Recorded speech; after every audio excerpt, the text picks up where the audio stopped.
శుభం విశ్రాంతి భవనము చాలా బాగా తెలుస్తుంటుంది. ఈరోజు మన ఈ వీడియోలో ఒక ఎక్స్క్లూజివ్ వార్త అన్నది మీ ముందు పెట్టబోతున్నాం.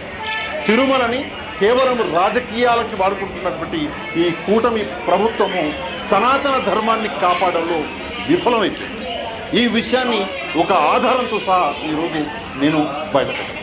ఇప్పుడు నేను మీకు ఒక 2 ఆడియోలు వినిపిస్తాను. కొంచెం జాగ్రత్తగా ఆ ఆడియోలు వినండి. దాని తర్వాత మనం ఆ వ్యక్తితో కూడా మాట్లాడతాం. ఆడియోలు, మొదటి ఆడియో.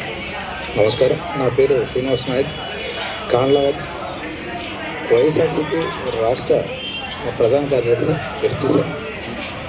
స్వామి సార్, అందరికీ నేను ప్రజెంట్ తిరుమల కొండపైన ఉన్నాను. ఇది చాలా ఇంపార్టెంట్ విషయం, చాలా ముఖ్యమైన విషయం.